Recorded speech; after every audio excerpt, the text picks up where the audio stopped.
Hi friends, কেমন আছো তোমরা? আশা করি ভালো আছো। আজকে আমি একটা ব্লগ নিয়ে সকাল সকাল চলে এলাম। আমি আজকে কি বলতো একটা জিনিস বানাবো। তা কী বানাবো সেটা তোমাদেরকে বলবো, ভিডিওর মাধ্যমে দেখবে। তাই চলো জিনিসটা বানাই। তবে আজকে আমি ফার্স্টবার জিনিসটা বানাবো। সেই জিনিসটা যদি না হয় ঠিকঠাক তাহলে আর জীবনে বানাবো না, আর যদি ঠিকঠাক হয় তাহলে আমি নেক্সট টাইম আবার ট্রাই করবো। আর দেখো আমি সকাল সকাল স্নান করে তোমাদের সামনে চলে এসেছি। জানো এখন বাজে 9টার মধ্যে আমার দুবার স্নান হয়ে গেছে। জানো দুবার স্নান, কারণ গরমে এখন 4-5 বার স্নান করি, সবাই করে, আর স্নান করা তো ভালো। তাই আমি রেডি, পুজো টুজো দিয়ে এরপর আমি ব্লগটা স্টার্ট করবো। খাইনি কিছু, এখনও খাবো, খেয়ে দিয়ে ব্লগটা স্টার্ট করবো। চলো আজকে কী বানাই সেটা দেখা যাক।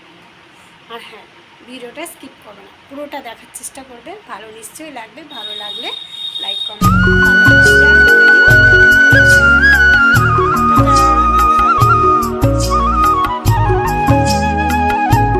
তাহলে দেখো ফ্রেন্ডস, এই আমগুলো দেখছো, এই আমগুলো আমাদের গাছে, আর এইগুলো পাকা আম। আর পাকা আমগুলো দেখছো, পাকা আম দিয়ে আজকে আমি আইসক্রিম। চলো এই পাকা আমগুলো এখন আমি ছুরি দিয়ে কেটে তোমার পাকা আমের পালটা বের করে নেব। বের করে নিয়ে তারপরে আমি এই দেখো আমের গোলাটা বের করে নিয়েছি আমি। এরপর আমি একটা মিক্সিতে দিয়ে দেব, আর মিক্সিতে দিয়ে আমি কিছুটা চিনি দিয়ে দেব, মানে হাফ কাপের মতন, কারণ বড় বড় 3টে আম ছিল আর এতটা আমার গোলা বেরিয়েছে। এরপর আমি দেখো হাফ কাপের থেকেও একটু কম আমি চিনি দিয়ে দিচ্ছি। এরপর আমি মিক্সিতে থেকে গ্রেট করে নেব, না হলে আমাকে ছাঁকতে হতো, আর আমি ছাঁকিনি, গ্রেট করে নিলে মিহি হয়ে যাবে।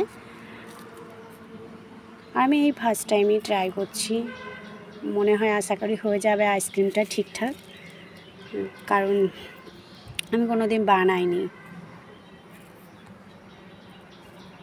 তা আমার গোলাটা আমি মিক্সি করে গ্রেট করে নিয়েছি। দেখো কত সুন্দর মিহি হয়েছে। এরপরে আমি দেখো এই যে আইসক্রিমের কাপ দেখছো 6টার মধ্যে আমি ঢেলে দেব। মনে হয় না যে 6টা হবে, মনে হচ্ছে যে 5টাই হবে। চলো 5টাই করি, কোনো ব্যাপার নাই।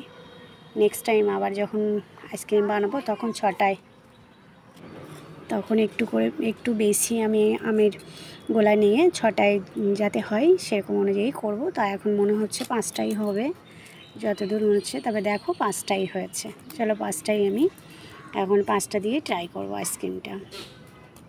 আশা করি হয়ে যাবে, সবই তো ঠিকঠাক দিলাম। আর আমার কাছে ঢাকনাটা ভেঙে গেছে বলে আমি একটা সাদা পেপার দিয়ে মুড়ে দিয়েছি। তা চলো এরপর আমি ফ্রিজে ঠিকঠাক রেখে দেব, ডিপ ফ্রিজে রেখে দেব। ডিপ ফ্রিজেই রেখে দিয়েছি। এরপরে আমি পয়েন্ট বাড়িয়ে দিয়েছি, কারণ পয়েন্ট না বাড়ালে হবে না, তাহলে 3-4 ঘন্টার মধ্যেই আমার আইসক্রিম রেডি।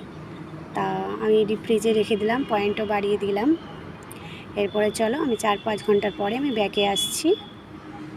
তা 4-5 ঘন্টা হয়ে গেল। এরপরে দেখো আইসক্রিম আমার রেডি। মানে বরফ জমে গেছে তো একটু মানে ছাড়াতে কষ্ট হচ্ছে। তা প্লিজ বন্ধুরা, আমার মনে হয় ঠিকঠাকই আইসক্রিমটা হয়ে যাবে। তা হয়ে গেছে, পুরো বরফ হয়ে গেছে। দেখো কি সুন্দর আইসক্রিমটা হয়েছে, কালারটা দেখো খুব সুন্দর এসেছে, দারুণ কালার এসছে। 4টা বের করেছি, আর একটা আছে, 5টা আমি বের করে নিই। দেখো এই দেখো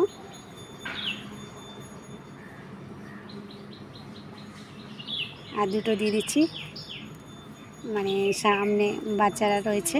দেখো আরেকটাও দিয়ে দিলাম। আর এখন আপাতত 3টে রয়েছে। এই 3টে ডিপ ফ্রিজে একটু রেখে দেব, কারণ বাড়িতে সবাই নেই তো। তাই দেখো